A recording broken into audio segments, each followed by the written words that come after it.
மக்களே, இது வந்து ஒரு பள்ளிக்கூடம். இந்த பள்ளிக்கூடத்தில் வந்து பார்த்தீங்க அப்படின்னா இங்கே ஃபுல்லாக அது தெரியுது பார்த்தீங்களா. இது கீழே வந்து மிகப்பெரிய ஒரு டேங்க் இருக்குதுங்க. ஸோ இந்த டேங்க் வந்து பார்த்தீங்கன்னா இந்த இடத்துல இருக்கு பாருங்க. இது வந்து உள்ள ஆட்கள் வந்து அக்சஸ் பண்ணணும் அப்படின்றதுக்காக இங்கே கொடுத்துருக்கிற ஒரு ஏரியா. ஸோ இதோட கெப்பாசிட்டி எவ்வளோ, எதுக்கு இந்த மாதிரிலாம் வச்சிருக்காங்க அப்படின்னு வந்து பார்த்தீங்கன்னா இது பாருங்க, அவ்வளோ நீளத்துக்கு இருக்குது, ரொம்ப பெருசு. ஸோ இங்கே பார்த்தீங்கன்னா அது தெரியும். இதனுடைய ஓவரால் கெப்பாசிட்டி தண்ணியை வந்து எவ்வளோ கொள்ளளவு கொண்டதுன்னு பார்த்தீங்கன்னா 493.8 மீட்டர் கியூப் வந்து நீர் கொள்ளளவு கொண்டது. இதோட டெப்த்து, அது ஆழம் வந்து பார்த்தீங்கன்னா 1.6 மீட்டர் வந்து ஆழம் இருக்குது. ஸோ இதோட பரப்பளவு ஏரியா வந்து பார்த்தீங்க அப்படின்னா 308.6 மீட்டர் ஸ்கொயர்.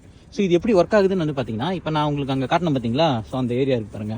ஸோ இங்கே நம்மளுக்கு தண்ணி வந்து நம்மளுக்கு இது வழியாக வந்து உள்ளே வருது.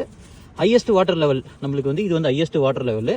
இதுக்கு மேலே வந்து போச்சு அப்படின்னா இங்கே வந்து ஓவர்ஃப்ளோக்கு வந்து கொடுத்துருக்காங்க. ஸோ இங்கே வந்து கெப்பாசிட்டி வந்து பார்த்தீங்க இது வழியாக உள்ளே வந்து இன்டேக் ஆகுது. இதோட கெப்பாசிட்டி டேங்க்ல ஃபுல்லாக உங்களுக்கு ஸ்டோர் ஆகி இது வழியாக உங்களுக்கு கால்வாயில் போய் கலக்குது. எதுக்கு வந்து இந்த மாதிரி வைக்கணும் அப்படின்னு வந்து பார்த்தீங்கன்னா, உங்களுக்கு நீர் வரத்து அதிகமாக இருக்கும்போது அது மொத்தமாக போய் உங்களுக்கு கால்வாயில் கலக்குது அப்படின்னா இந்த ஒரு இடம் மட்டும் கிடையாது, உங்களுக்கு இந்த மாதிரி பல இடங்கள் இருக்குது. அப்போ எல்லாமே தண்ணி நம்மளுக்கு ஓவர்ஃப்ளோ ஆகி நம்ம கால்வாயில் நம்மளுக்கு போகும்போது இதனால் வந்து வெள்ளம் ஏற்பட வாய்ப்பு இருக்குது இல்லைங்களா. அதுக்காக என்ன பண்ணுறாங்கன்னா அங்கே தண்ணியை வந்து இந்த மாதிரி டேங்குங்களை வச்சு ஸ்டோர் பண்ணுறாங்க. ஸ்டோர் பண்ணி தண்ணியை இங்கே பார்த்தீங்கன்னா தெரியும், கொஞ்சம் கொஞ்சமாக இந்த ஸ்டோரேஜ்லேருந்து கீழே கால்வாயில் கலக்கிறத உங்களால் பார்க்க முடியும். ஸோ இந்த மாதிரி வந்து பார்த்தீங்க அப்படின்னா நிறைய விஷயங்கள் ஒரு இன்ஃப்ராஸ்ட்ரக்சர்லையுமே நம்மளுக்கு பண்ணி வச்சிருக்கிறத தெளிவாக பார்க்க முடியுதுங்க.